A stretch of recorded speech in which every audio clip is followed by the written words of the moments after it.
Здравейте на всички! Радваме се, че отново сте с нас.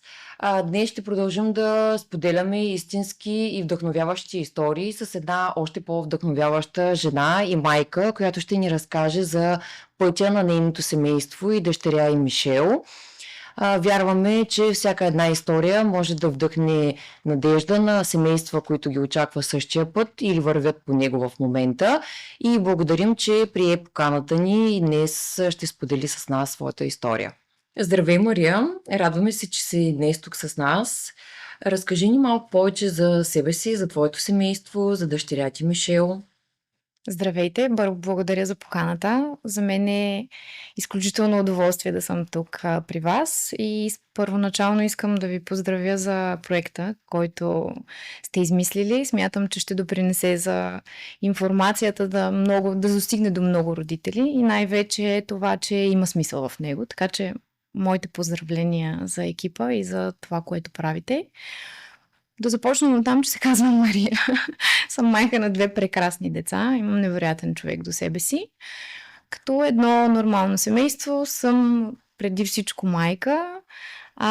От известен период от време съм и така личен терапевт на своята дъщеричка. И помагам в пътя, който ни е урисано и да извървим двете, не само двете, разбира се, но цялото семейство и всички близки около нея. Така че това е накратко, което мога да кажа за себе си. Добре, ти ще разкажеш по-нататък за това, че си неин личен терапевт, защото това е един важен акцент, който се сложи върху темата. Аз усетих вашата връзка, но и я виждам често, тъй като те познавам от известно време.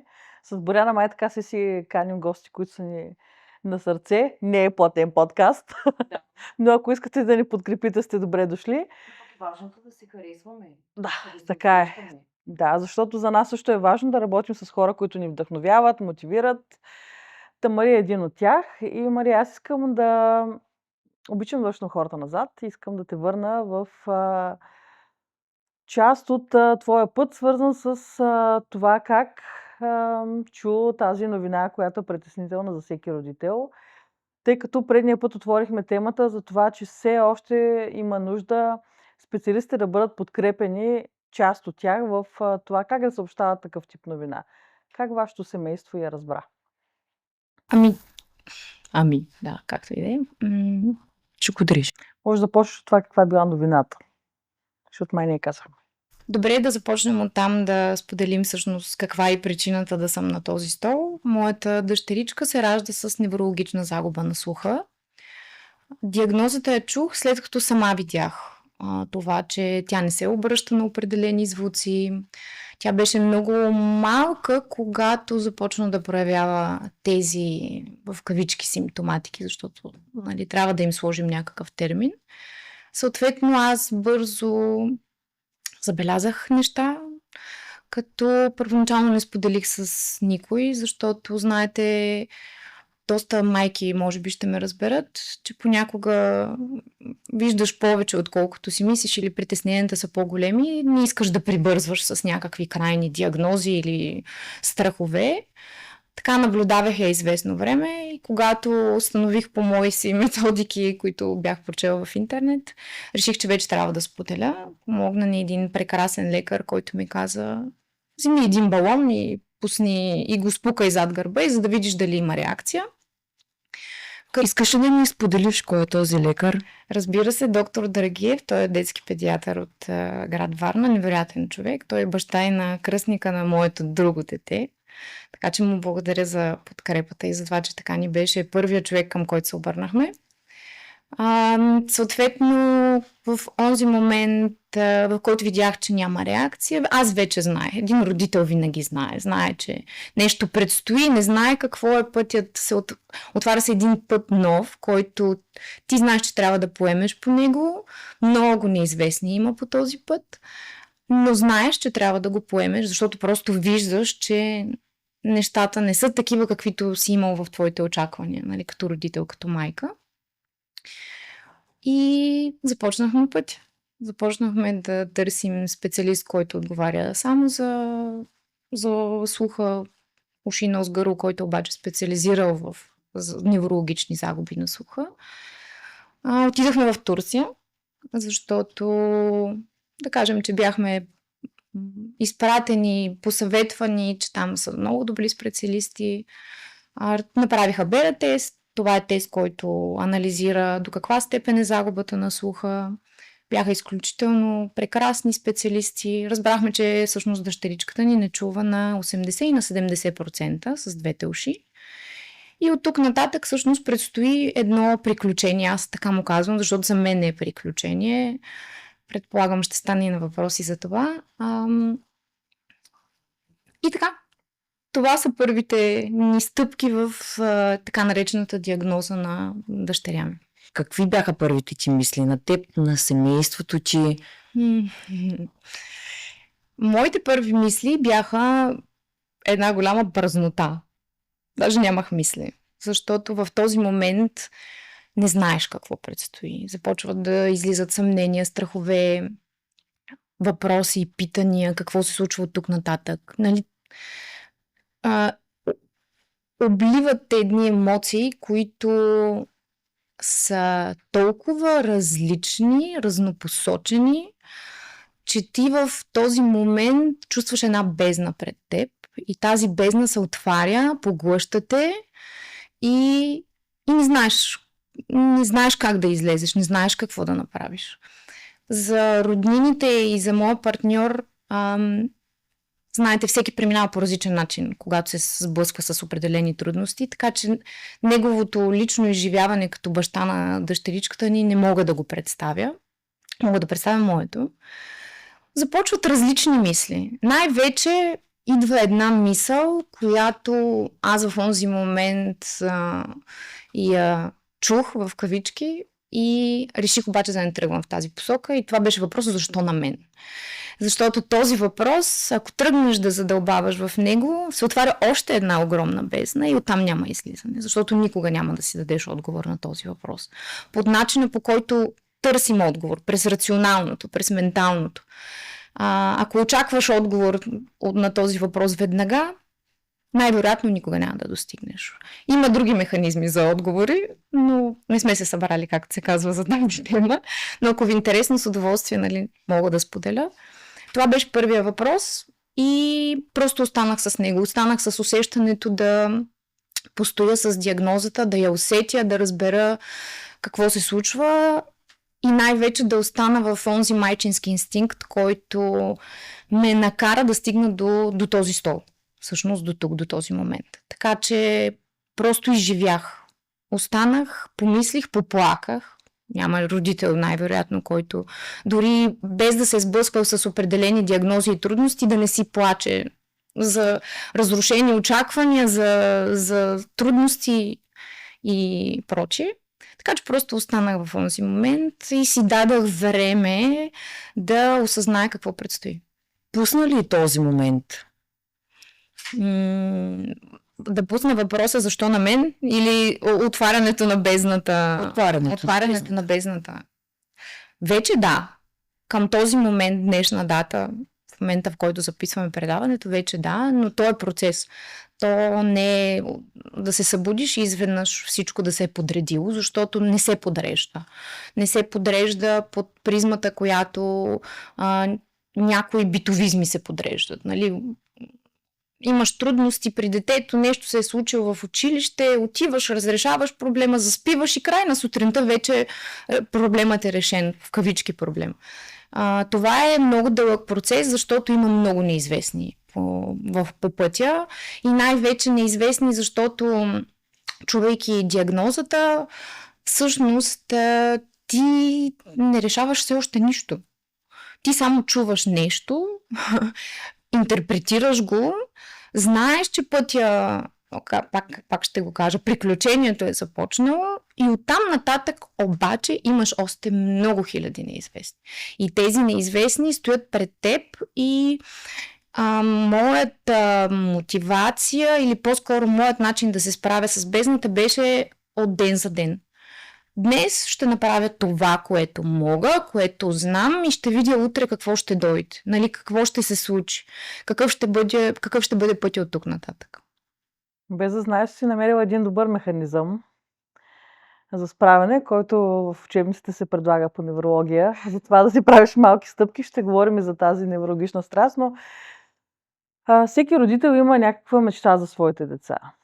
Промени ли се твоята мечта за Мишел след тази ситуация? Не би казала. Аз нямах мечти за моите деца, защото винаги, когато станах родител, така като всеки един, може би осъзнат човек, гледа да се подготви, да прочете книги за родителстването, за разни модели, които предаваме от бащи, от майки и т.н. Съответно, по пътя в събеосъзнаването и себеработата с себе си от преди децата ми, знаех, че искам да опозная децата си, като се родят, да не ги вкарвам веднага в някакви релси и модели, а да се опитам да опозная, наистина да опозная детето, което идва при мен. Аз съм на мнение, така наречената, може би, нали, не знам, някои хора дали ще го възприемат или не, но смятам, че децата избират родителите си. Наистина вярвам в това нещо. И смятам, че идвайки то при мен, избирайки то мен, аз трябва да се доверя на процеса и да влезна в неговия живот, а не той в моя. Така че това мога да кажа. Каза, че правиш крачка по крачка напред. Какво те връщаше назад? Нищо не ме е връщало назад.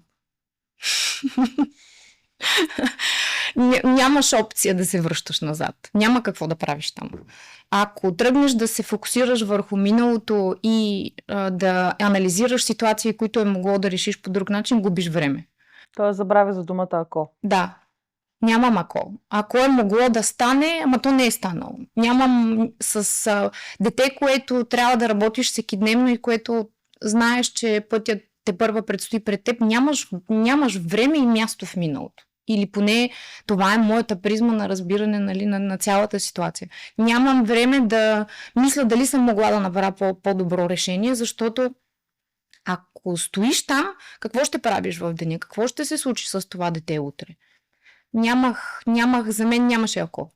Задаваш ли си въпроса дали пропускаш нещо в нейното детство, като се налага непрекъснато да пушваш нещата в... Да, постоянно си го задаваш. И то си го задаваш през призмата на това, че обикновено винаги единият родител може би е по-взискателен. Той в нормалните семейства е така, нормални в кавички, пак ще го употребя като термин. Но винаги единият родител е по-взискателен, другия по-дипломатичен, така да кажем.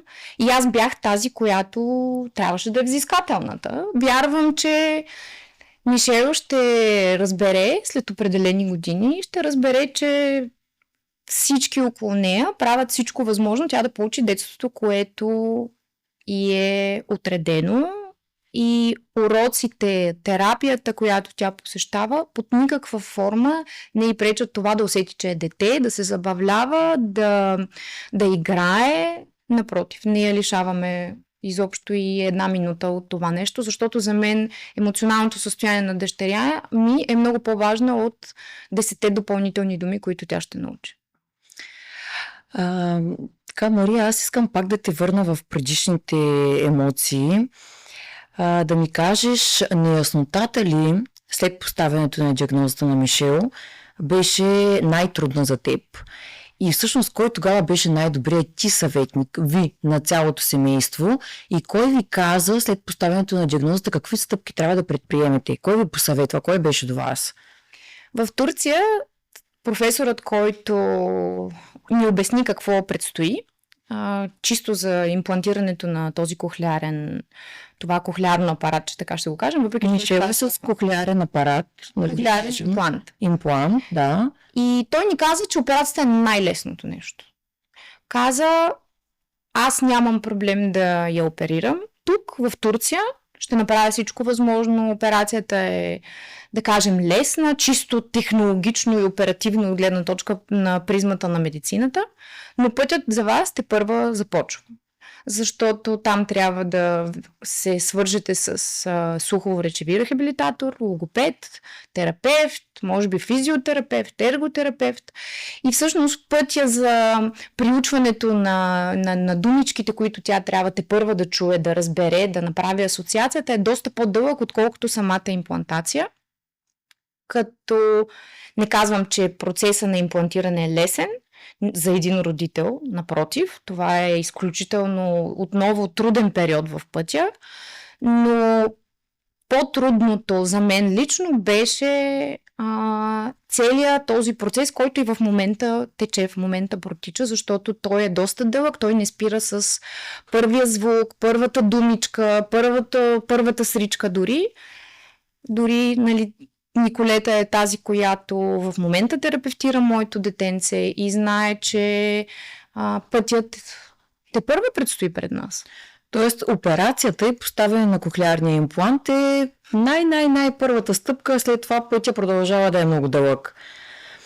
Добре, обаче на мен ми се иска, така Ники е слухово-речеви специалист, логопед, тя работи с Мишел, но мен ми се иска да кажем за хората, които ни слушат, а и дори за моя собствена информация, каква е разликата между слуховия апарат и кохлеарния имплант?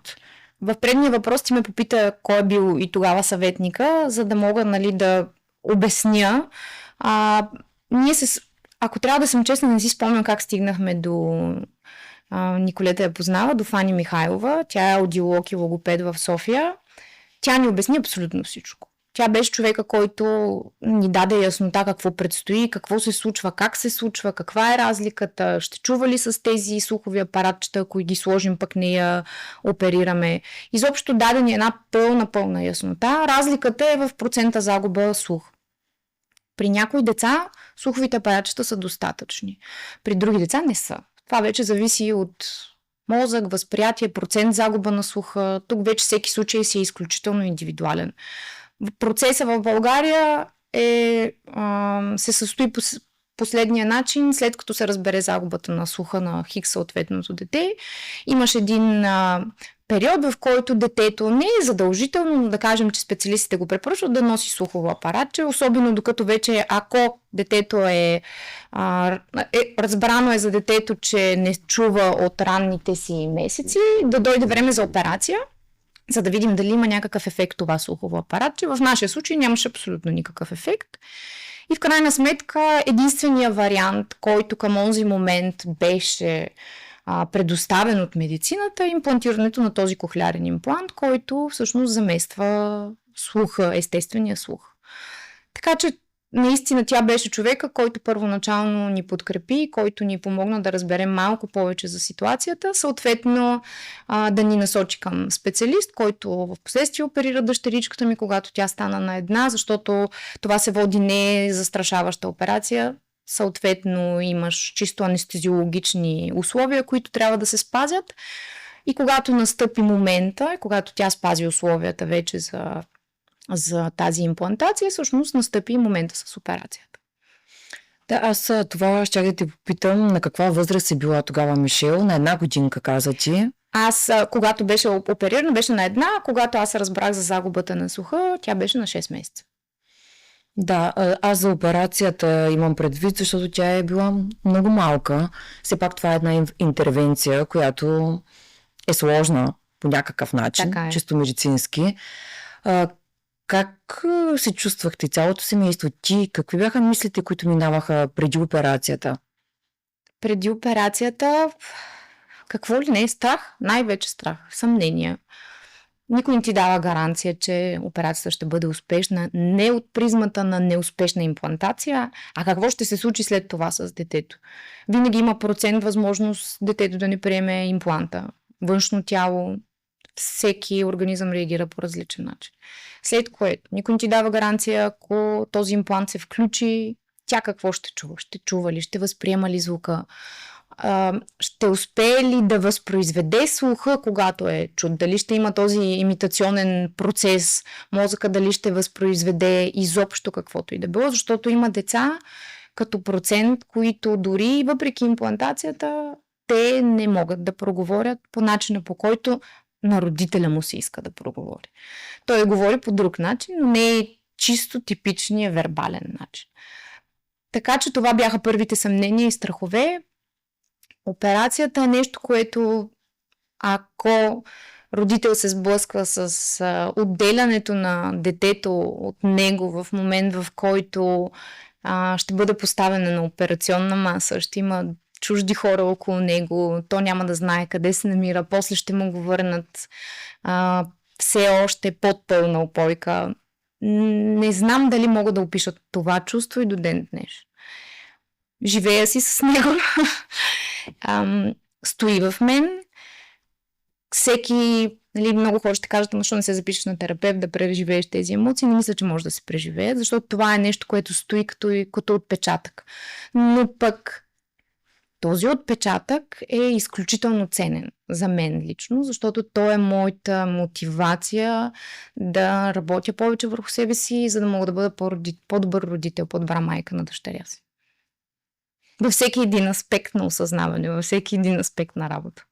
Как се избира кое ухо да бъде имплантирано първо, когато става въпрос за двустранна загуба на слуха? Идва момента, в който предстои тази операция, но преди това се избира кое ухо да бъде имплантирано. Знам, че в България често, да не кажа почти винаги, специалиста или медицинския специалист, всъщност лекар е този, който избира кое ухо да бъде имплантирано. Разбира се, основните неща са свързани с кое има по-голяма загуба на слуха, дали е невросензорна или не и така нататък. Но каква е вашата история в този план? Ние се доверихме изцяло на човека, който оперира Мишел. Това е доцент Руев в Стара Загора. Към този момент за мен чисто като информация не беше достигнала дали има някакво пряко значение с развитието. В последствие, навлизайки малко повече в терапевтичния аспект на нещата, вярвам, че има значение кое ухо е оперирано. Вярвам, че пътя така или иначе е един и същи. Дали ще достигнеш по-бързо или понякога по-бавно, ти този път трябва да го извървиш. Така че това мога да кажа от гледна точка кое ухо е от значение и в нашия случай как е преминала. Ако трябва да съм честна, мисля, че първо беше дясното ухо, като една от теориите е, че децата могат да останат с един кохлеарен имплант, но ако е опериран и поставен втори, те много по-бързо се възстановяват. Само, че трябва да изчакат известен период от време, в което да бъде насрочена втората операция. Така и направихме и ние, защото през това време, разбира се, текат проучвания, чета в интернет, има ли други варианти. Това ли е единствения медицински изход от нашата ситуация? В крайна сметка видях, че наистина има много клинични проучвания, работят в други посоки, в които кохлеарната имплантация не е единственото средство, но този момент е доста далече в бъдещето и моят избор и на семейството ми на избора беше такъв, че предпочитам да дам каквото мога най-доброто в момента, а пък за напред има една приказка, божа работа. Да кажем всъщност, че в София също се правят такива кохлеарни операции за кохлеарен имплант, в ВМА, в ИСУ, също така във Варна вече правим, само че при по-възрастни пациенти, така че това е един добър опит. Много ми се иска да има малко повече участие на родителите. Много ми се иска да не се налага само в интернет да се четат какви са възможностите. Отварям темата, преди да дам отново думата на Бори, за генетичните изследвания. Ние си направихме генетични изследвания. Генетиката не е само да вземат проба от дъщеричката ни или от детето. Генетичните изследвания се взимат проба от двамата родителя, анализират. Не си спомням в момента, ако трябва да бъда честна, как се казва фирмата, не е нужно да я споменавам. Излезе, че комбинация от ген на мой и ген на моят партньор, на рода неговия и на нашия род, нашето детенце има 25% възможност да се роди с тази загуба на слуха. Всяко наше дете може да се роди с загуба на слуха, като ние имаме по-голямо дете, той е на 5. Да кажем, че той не се е родил така и е с абсолютно нормален слух. Така че няма... Тези генетични изследвания ги направихме, защото беше гръмнал интернет с това, че в момента в Израел се създава една болница, в която има много клинични проучвания за имплантиране на работещ ген в ухото и че има изключително добри резултати. В онзи момент, преди втората операция, аз исках да зная дали този ген, който те вече прилагат в тази терапия, е същия ген, който е при дъщеря ми, тъй като има над 100 различни гена, които отговарят за загубата на слуха. Съответно се оказа, че там в момента текат клинични проучвания, които дори не са ясни дали ще бъдат успешни, така че пред нас отново опряхме до това, че кохлеарната имплантация е най-доброто решение за момента. Всъщност ти наистина доста си се поинтересувала. Сега като казваш и за Израел, това, което си чела за работещия ген, който може да се имплантира, това означава, че си потърсила много информация преди да направите операцията. Абсолютно. Няколко пъти спомена за пътя след това. Аз искам да те попитам какво се случи след операцията и в момента, в който вече импланта беше активиран. И всъщност разкажи малко по-подробно за това активиране на кохлеарния имплант след операцията. Какъв период се случва? Случва се горе-долу месец и половина след имплантацията да се възстанови раната, да се възстанови мястото, в което е поставено. Не знам дали си гледала, има много клипчета в интернет за този възлов момент. Всичките са едни много красиви, децата са щастливи. Родителите са щастливи. В нашия случай не беше така, защото в момента на включването детето беше изключително оплашено какво се случва.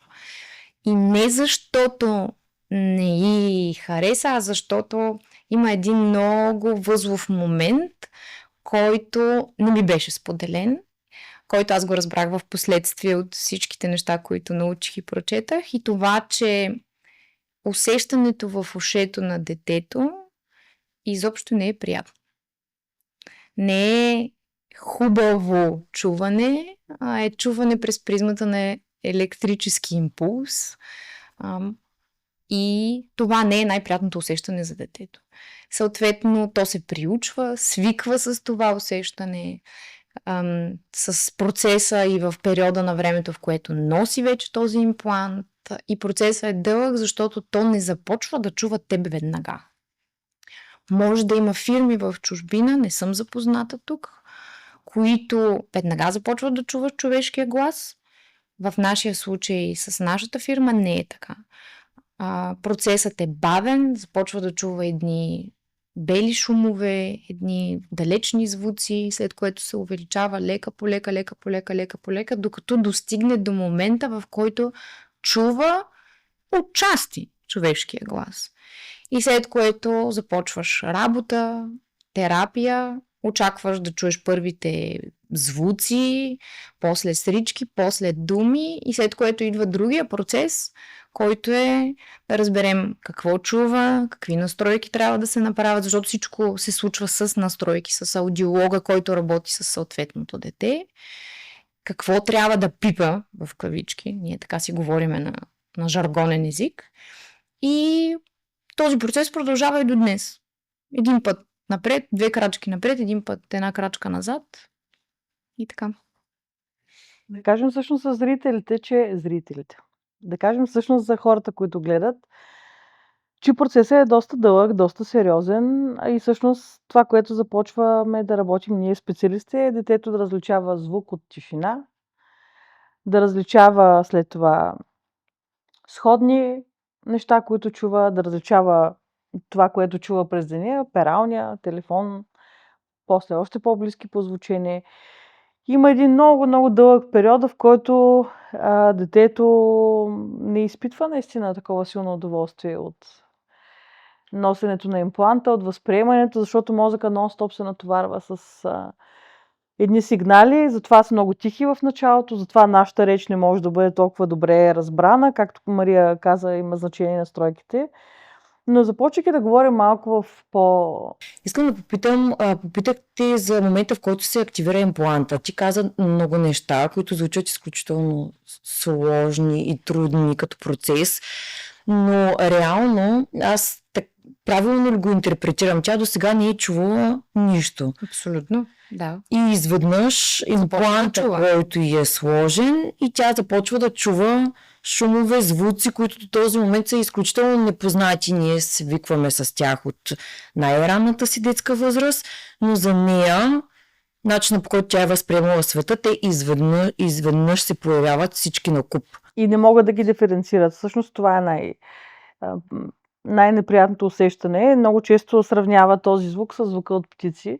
Ние сме от Варна, така че звука на чайки, който нон-стоп. Точно така и на мен ми се струва, и даже, както и ти спомена, по малко аудио-електронен начин, нали? Не Да. по този начин, който ние го чуваме. Абсолютно. Всъщност звука, който чуват децата, и гласа е много роботизиран. Но въпреки това бих искала да кажа, че децата, които имат слухови затруднения, бариери или както и да ги наречем, аз не обичам да влизам в някакви граници, те танцуват прекрасно, пеят прекрасно, усещат най-чистите шумове, така че е изключително удоволствие. И не случайно имаме такъв театър Мимарт, който се занимава с всякакви музикални и театрални превъплъщения, в която съм имала щастието да участвам. Така че, да, пътят в началото е страшен. Предполагам, не си го вървяла сама. Не, аз имам прекрасен партньор до себе си, за което съм изключително благодарна. Имам прекрасно семейство. Не само семейството, което е майка ми и брат ми, имам прекрасни роднини, които са от страната на моя мъж. Невероятно подкрепящи хора, за което ако мога изобщо да изразя благодарността си, не мога да я облеча в думи. Защото притесненията на един родител, на една майка с дете с, да кажем, казуси, така, аз обичам да използвам тази дума, е това дали детето ти ще бъде прието. Дори от страна на хората около теб, защото всеки възприема информацията по различен начин. Пътя е различен, той не е типичния, който хората масово са се сблъсквали с него, и не всеки може да го възприема. Има хора, които не го възприемат. Такива хора, които не свикват с тази информация. Аз открих и откривам една невероятна любов, една невероятна подкрепа, за което само една майка може да бъде изключително щастлива и благодарна. Нали, да виждаш, че детето ти е обичано, където и да отиде. Така че да, процесът е сложен, пътя е... Не бих го определила като страшен. За мен, може би, защото съм имала такива хора около себе си. Интересен е, сложен е, разнообразен е, приключенски е, натоварващо понякога, и най-вече не знам каква да бъде така една дума, ако мога да обобща целият този път. Пак ще се върна на това. Приключение. Приключението не винаги е само цветя и рози, не винаги е в пика си. Има и трудности, има дни, които примерно се връщаш от терапия и си казваш, мале, това дете нищо не се случва. Даже наскоро имахме този период и този разговор с Николета. И после пък имаш още 5 дни, които са невероятни. И ако кажа, че родителя на деца с специфични потребности нямат очаквания към развитието на детето, ще излъжа. За мен е присъщо на един човек да има очаквания, колкото и да работи върху себе си.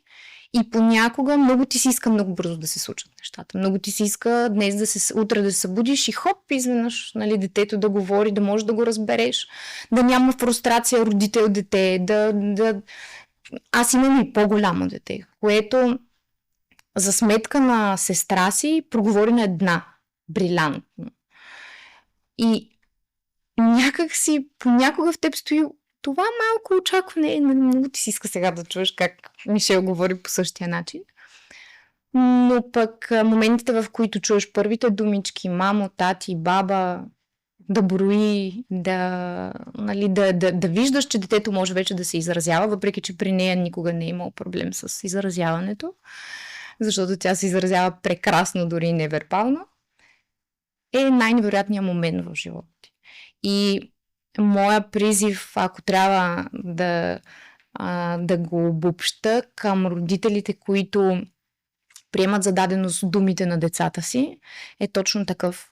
Радвайте се на моментите, в които детето проговаря свободно и спокойно. 2 думички, 3 думички, 5 думички. Невероятно. Невероятно, защото другото е много чакано. Другото е много работено, за да се случи. Другото е трудно и носи много изпитания.